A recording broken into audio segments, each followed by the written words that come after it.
আলহামদুলিল্লাহ। আজকে আমরা আমার দেশের পরিচয় আমরা জানবো আমার এই বাবার কাছে। আমার এই বাবা কিন্তু নাম হলো সোয়াদ। বর্তমানে কেবল ক্লাস 3য় শ্রেণীতে পড়ে।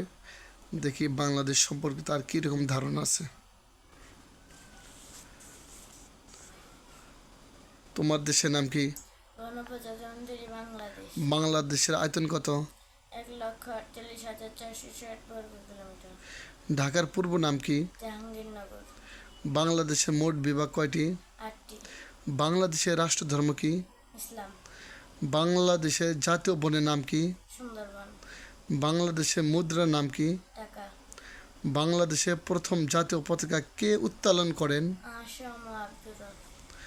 বাংলাদেশে মোট জেলা কয়টি? 64টি। বাংলাদেশে মোট উপজেলা কয়টি? 495টি। বাংলাদেশে মোট কয়টি সিটি কর্পোরেশন আছে? 12টি। বাংলাদেশে মোট কয়টি পৌরসভা আছে? 331টি। আমার দেশের বিশিষ্ট ব্যক্তিবর্গদের নাম। একজন প্রখ্যাত আলেম রাজনীতিবিদদের নাম বলেন। মাওলানা আব্দুল হামিদ খান ভাসানী। বাংলাদেশের প্রথম রাষ্ট্রপতি কে ছিলেন? শেখ মুজিবুর রহমান।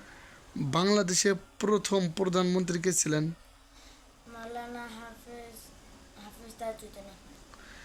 বাংলাদেশের শ্রেষ্ঠ বিজ্ঞানী কে ছিলেন? ডক্টর মোহাম্মদ কুদরতি খুদা। বাংলাদেশের শ্রেষ্ঠ ভাষাবিদ কে ছিলেন? ডক্টর মোহাম্মদ শহীদুল্লাহ। বাংলাদেশের প্রথম বিচারপতির নাম কি? এএসএম শায়াম। বাংলাদেশের পল্লী কবির নাম কি? জসিমউদ্দিন। বাংলাদেশের বিদ্রোহী কবির নাম কি? কাজী নজরুল ইসলাম। বাংলাদেশের প্রথম স্পিকার কে ছিলেন? শাহ আব্দুল হামিদ। হ্যাঁ, থ্যাংক ইউ সো মাচ। আলহামদুলিল্লাহ, আপনারা দেখতে পারলেন অসংখ্য কিন্তু উত্তর দিল এই ছোট্ট মাসুম বাচ্চা। বয়স একবার স্বল্প, কেবল ক্লাস 3য় শ্রেণীতে পড়ে। আমার এই বাবার জন্য সবাই মন থেকে দোয়া করবেন। ভবিষ্যতে যেন হক্কানি আলেম, হক্কানি হাফেজ হিসাবে যেন আল্লাহ তাআলা যেন কবুল করে, দেশের জন্য যেন কিছু করতে পারে ইনশাআল্লাহ। আল্লাহ তাআলা কবুল করুক, আমিন।